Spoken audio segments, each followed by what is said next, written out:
ನಮಸ್ಕಾರ ವೀಕ್ಷಕರೇ, ಕವರ್ ಸ್ಟೋರಿಗೆ ಸ್ವಾಗತ. ಕರ್ನಾಟಕದ ಮೋಸ್ಟ್ ಡೇಂಜರಸ್ ಗ್ಯಾಂಗ್ ಬಗ್ಗೆ ನಾನಿವತ್ತು ಹೇಳ್ತಾ ಇದ್ದೀನಿ.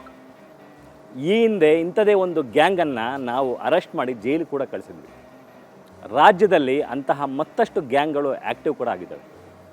ಕಮ್ಮಿ ರೇಟ್ಗೆ ಬಂಗಾರ ಕೊಡಿಸ್ತೀವಿ ಅಂತೇಳಿ ಕರೆಸ್ಕೊಂಡು ಅಮಾಯಕರನ್ನು ಯಾಮಾರಿಸ್ತಿರುವಂತಹ ಗ್ಯಾಂಗ್ನ ನಾವಿವತ್ತು ಸದೆ ಬಡ್ದಿದ್ವಿ. ಕರ್ನಾಟಕದ ಮೋಸ್ಟ್ ಡೇಂಜರಸ್ ಗ್ಯಾಂಗ್ನ ಮುಂದುವರೆದ ಭಾಗವೇ ಈ ವಾರದ ವಿಶೇಷ.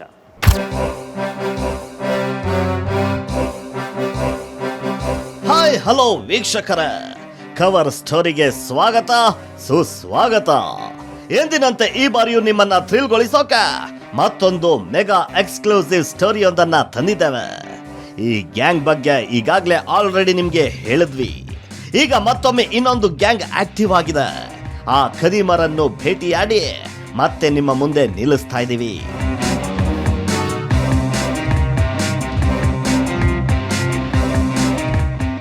ಈ ಬಾರಿಯ ಭೇಟೆ ಭರ್ಜರಿ ಥ್ರಿಲ್ಲಿಂಗ್ ಮತ್ತು ಸಖತ್ ಸಸ್ಪೆನ್ಸ್ನೊಂದಿಗೆ ಶುರುವಾಗುತ್ತೆ.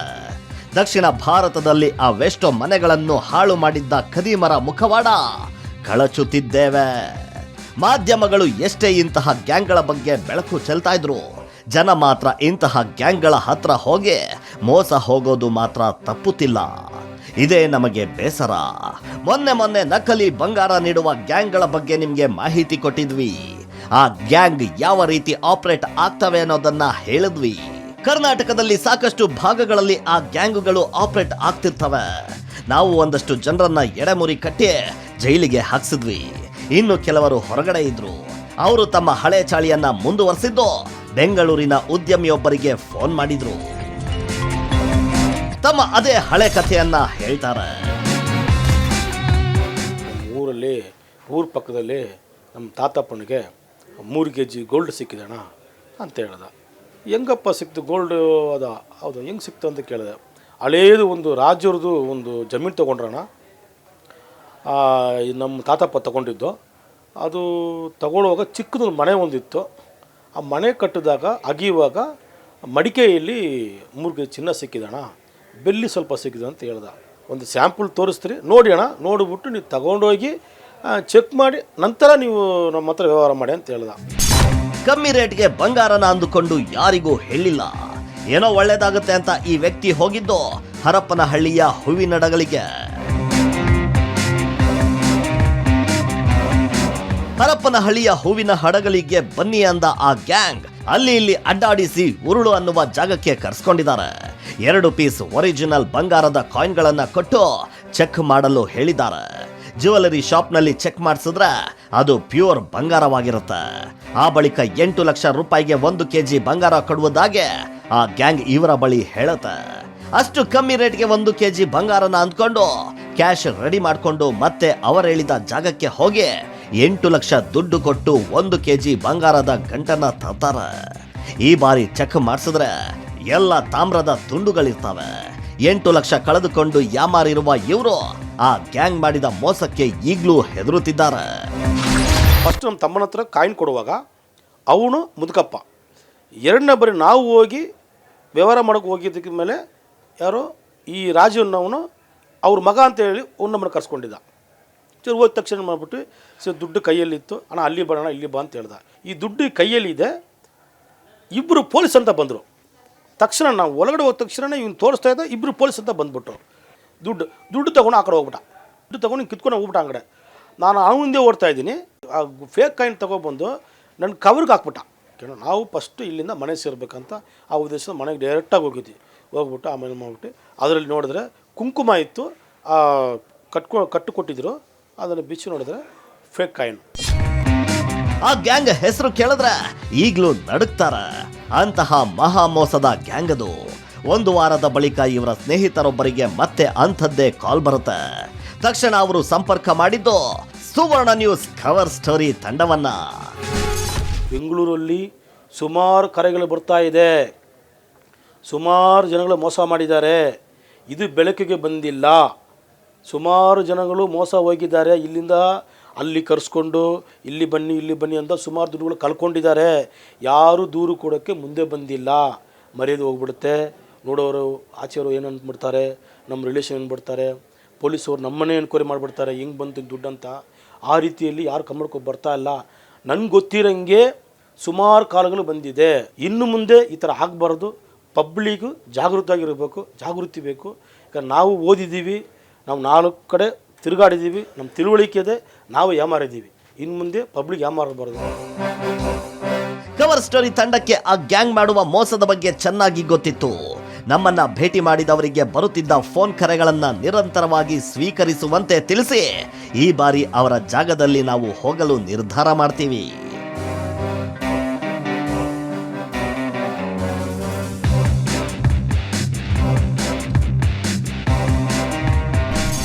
ನಮ್ಮ ಜೊತೆಯೂ ಅವರ ಮಾತುಕತೆ ಮುಂದುವರಿಯಿತು. ಯಾವುದೇ ಅನುಮಾನ ಬಾರದಂತೆ ಬೇರೆ ದನಿಯಲ್ಲಿ ಅವರ ಜೊತೆ ಮಾತುಕತೆ ಮುಂದುವರಿಸಿದ್ವಿ. ಇದನ್ನ ಗೌರ್ಮೆಂಟ್ ಇಂದ ಮನಿ ಕೊಡ್ತಾರಣ ಬಡವರ ಬಗ್ಗರಿಗೆ ಅಂತ, ಗ್ರಾಮ ಪಂಚಾಯತ್ ಆ ತರ ಮನಿ ಕೊಟ್ಟಾಗ ಪೈ ಸ್ವತಃ ಅವ್ರ ಪಯಣ ಅವ್ರೇ ಹಾಕ್ಸಿದ್ರೆ ಇನ್ನೊಬ್ರಿಗೆ ಯಾಕೆ ಕಾಸು ಕೊಟ್ಟು ಪಾಯ ಹಾಕ್ಸ್ಕೊಳಣ. ನಾವು ಕೊಟ್ರೆ ನಾವು ಮೂರಷ್ಟು ಒಳಗ ಆಗಿತ್ತ ಒಂದ್ ಕಲ್ಲು ಬಂಡೆ ಸಿಕ್ಕಿದೆ.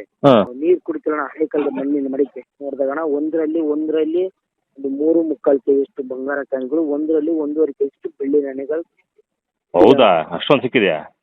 ಅವ್ರೇನ್ ಬರ್ತೀನಿ ಅಂತ ಹೇಳಿದ್ರೆ ಫಸ್ಟ್ ಟೈಮ್ 100 ರೂಪಾಯಿ ದುಡ್ಡು ಕಾಸು ಕೊಡೋದಣ, ಫ್ರೀಯೇ ಬರ್ಲಿ, ಬಂದು ಮಾಲ್ ನೋಡ್ಕೊಂಡು 1-2 ರೂಪಾಯಿ ಶಾಂಪಲ್ ತಗೊಂಡೋಗ್ಲಿ, ಟೆಸ್ಟ್ ಮಾಡ್ಕೊಳ್ಳಿ ಓಕೆ ಆದ್ಮೇಲೆ ಈಗ ಗೌರ್ಮೆಂಟ್ ರೇಟ್ ಏನಿದೆ ನೋಡಪ್ಪ, ಗೌರ್ಮೆಂಟ್ ರೇಟ್ ಈಗ ಒಂದು 10 ರೂಪಾಯಿ ಜನರು ಅದ್ರ ಹಂಗ 5 ರೂಪಾಯಿ ಹೊರ ಮಾಡ್ಕೊಳ್ಳಿ, ನನಗೆ ಹೆಣ್ಮಕ್ಳು. ಆದಷ್ಟು ಬೇಗ ಬಂದು ಬಿಡಿ ಅಂತ ಪದೇ ಆ ಗ್ಯಾಂಗ್ ನಿಂದ ಫೋನ್ ಕಾಲ್ ಬರ್ತಾ ಇರತ್ತೆ. ಹೋದ್ರೆ ಏನಾಗುತ್ತೆ ಅನ್ನೋದು ಪಕ್ಕಾ ಗೊತ್ತಿದ್ದ ನಮ್ಗೆ ಅವರು ಕರೆದ ಜಾಗಕ್ಕೆ ಹೋಗುವ ಮುನ್ನ ಹರಪನಹಳ್ಳಿ ಪೊಲೀಸ್ ಇನ್ಸ್ಪೆಕ್ಟರ್ ನಾಗರಾಜ್ ಕುಮಾರ್ ಅವರಿಗೆ ಮಾಹಿತಿ ನೀಡಿದ್ವಿ. ಈ ಹಿಂದೆಯೂ ಸಹ ಇಂಥದ್ದೇ ಒಂದು ಗ್ಯಾಂಗ್ ಅನ್ನ ಹರಪನಹಳ್ಳಿ ಪೊಲೀಸರ ಸಹಕಾರದೊಂದಿಗೆ ಹಿಡಿದಿದ್ದ ನಾವು ಈಗ ಮತ್ತೆ ಅದೇ ಪೊಲೀಸರಿಗೆ ಈ ಬಗ್ಗೆ ಮಾಹಿತಿ ನೀಡಿದ್ವಿ.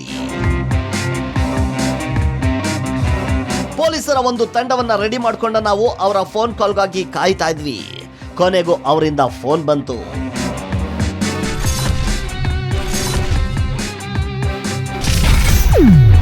Harapanahalli bus stand. ಫೋನ್ ಮಾಡಿದ ಆ ಗ್ಯಾಂಗ್ ನಮ್ಮನ್ನ ಮೊದಲು ಹರಿಹರಕ್ಕೆ ಬನ್ನಿ ಅಂತ ಹೇಳಿತ್ತು. ಈ ಗ್ಯಾಂಗ್ ಯಾವ ರೀತಿ ಆಪ್ರೇಟ್ ಮಾಡುತ್ತೆ ಅಂದರೆ, ನಮ್ಮನ್ನು ಹರಿಹರಕ್ಕೆ ಬರೋದಕ್ಕೆ ಹೇಳಿದಂತಹ ಟೀಮು ಅವರು ನಾವು ಈಗ ಆಲ್ರೆಡಿ ಗುಲ್ಬರ್ಗದ ಬಸಾಪುರ ಕೂಡ ಬಿಟ್ಟಿದ್ದೀವಿ ಅಂತ ಹೇಳ್ತಾರೆ. ಅವರು ಅಕ್ಷರಶಃ ಸುಳ್ಳು ಹೇಳ್ತಾ ಇರ್ತಾರೆ. ಯಾಕಂದರೆ ಅವರು ಇದೇ ಜಾಗದಲ್ಲಿ ಇರ್ತಾರೆ. ಅಂದರೆ ನಮ್ಮನ್ನು ಎಲ್ಲಿ ಯಾವ ಭಾಗಕ್ಕೆ ಕರ್ಸ್ಕೊಂತಾರಲ್ಲ ಅದೇ ಜಾಗದಲ್ಲಿ ನಿಂತ್ಕೊಂಡು ಅವರು ಅಲ್ಲಿಂದನೇ ಎಲ್ಲವನ್ನು ಕೂಡ ಆಪ್ರೇಟ್ ಮಾಡ್ತಾರೆ. ಅವರು ನಮಗೆ ಫೋನ್ ಮಾಡಿದಂತಹ ನಂಬರ್ನ ಲೊಕೇಶನ್ ಹಿಡಿದಂಥ ಸಂದರ್ಭದಲ್ಲಿ ಅವರು ಇದೇ ಭಾಗದ ಅಂದರೆ ಹೂವಿನ ಹಡಗಲಿ ಸುತ್ತಮುತ್ತ ಇರುವಂತಹ ಜಾಗದಲ್ಲೇ ಇದ್ಕೊಂಡು ನಮ್ಮನ್ನು ಅವರು ಹೇಳಿರುವಂತಹ ಜಾಗಕ್ಕೆ ಕರ್ಸ್ಕೊಂಡು ಇಲ್ಲಿಗೆ ಬರುವಂತಹ ಅಮಾಯಕ ಜನರಿಗೆ ನಕಲಿ ಬಂಗಾರ ಕೊಟ್ಟು ಮೋಸ ಮಾಡ್ತಾರೆ. ಎಂಥ ಖತರ್ನಾಕ್ ಗ್ಯಾಂಗ್ ಅಲ್ವಾ? ಅಂಥ ಖತರ್ನಾಕ್ ಗ್ಯಾಂಗನ್ನು ಹಿಡಿಯೋದಕ್ಕೆ ನಾವೀಗ ಬಂದಿವಿ. ಇನ್ನೇನು ಕೆಲವೇ ಕ್ಷಣಗಳಲ್ಲಿ ಆ ಟೀಮ್ ಕೂಡ ಬರುತ್ತೆ. ನೋಡೋಣ ಮುಂದೆ ಏನಾಗುತ್ತೆ ಅಂತ. ಆ ಬಳಿಕ ಮತ್ತೆ ಹರಿಹರದಿಂದ ಹರಪನಹಳ್ಳಿ ಬಸ್ ಸ್ಟ್ಯಾಂಡ್ಗೆ ಬನ್ನಿ ಅಂತು ನಾವು ಮತ್ತು ಪೊಲೀಸರ ತಂಡ ಹರಪನಹಳ್ಳಿಯ ಬಸ್ ಸ್ಟ್ಯಾಂಡ್ ಬಳಿ ಕಾಯ್ತಾ ಇದ್ವಿ. ಅವರು ಹೇಳಿದಂತೆಯೇ ಹರಪನಹಳ್ಳಿ ಬಸ್ ಸ್ಟ್ಯಾಂಡ್ ಬಳಿ ಅವರಿಗಾಗಿ ಕಾಯ್ತಾ ಇದ್ವಿ. ಅವರು ಆ ಜಾಗಕ್ಕೆ ಬರೋದಿಲ್ಲ ಅನ್ನೋದು ನಮ್ಗೆ ಚೆನ್ನಾಗಿ ಗೊತ್ತಿತ್ತು. ಅವರು ಮತ್ತೆರಡು ಜಾಗಗಳನ್ನ ಚೇಂಜ್ ಮಾಡ್ತಾರೆ ಅಂತಾನೂ ಗೊತ್ತಿತ್ತು. ನಮ್ಮನ್ನ ಅರ್ಧ ಗಂಟೆ ವೇಟ್ ಮಾಡಿಸಲಾಯಿತು. ಬಳಿಕ ಮತ್ತೆ ಆ ಗ್ಯಾಂಗ್ನಿಂದ ಫೋನ್ ಬಂತು. ಹರಪನಹಳ್ಳಿಯಿಂದ ಅವರು ನಮಗೆ ಬರೋಕೆ ಹೇಳಿದ್ದು ಮೈಲಾರ ದೇವಸ್ಥಾನಕ್ಕೆ. ಬಸ್ ಸ್ಟ್ಯಾಂಡ್ನಿಂದ 1.5 ಕಿಲೋಮೀಟರ್ ದೂರದಲ್ಲಿರೋ ದೇವಸ್ಥಾನಕ್ಕೆ ಬನ್ನಿ, ಅಲ್ಲಿ ನಿಮ್ಗಾಗಿ ಕಾಯ್ತಾ ಇರ್ತೀವಿ ಅಂದ್ರು. ಅದರಂತೆಯೇ ನಮ್ಮ ಪ್ಲಾನ್ ಕೂಡ ಚೇಂಜ್ ಮಾಡಿಕೊಂಡು ಈ ಬಾರಿ ಅವರು ಹೇಳಿದ್ದ ಮೈಲಾರ ದೇವಸ್ಥಾನದ ಬಳಿ ಹೋದ್ವಿ. ಆ ಗ್ಯಾಂಗ್ ಅಲ್ಲಿ ನಮಗಾಗಿ ಸ್ವಲ್ಪ ದೂರದಲ್ಲಿ ಕಾಯ್ತಾ ಇತ್ತು. ಆ ಗ್ಯಾಂಗ್ ಆಪ್ರೇಟ್ ಮಾಡುವ ವಿಧಾನವೇ ಹಾಗೆ. ನಮ್ಮ ಹಿಂದೆ ಯಾರು ಬರ್ತಿಲ್ಲ ಅನ್ನೋದನ್ನು ಮೊದಲು ಕನ್ಫರ್ಮ್ ಮಾಡ್ಕೊತಾರೆ, ಆ ನಂತರ ಫೀಲ್ಡ್ಗೆ ಇಳಿತಾರೆ. ನಮ್ಮನ್ನು ಒಂದಷ್ಟು ಟೈಮ್ ವೆಯ್ಟ್ ಮಾಡಿಸಿ ಆನಂತರ ನಮ್ಮ ಮುಂದೆ ಬಂದರು. ಮುಂದೇನಾಯಿತು ಅಂತ ಹೇಳ್ತೀವಿ ಸಣ್ಣದೊಂದು ಬ್ರೇಕ್ನ ನಂತರ.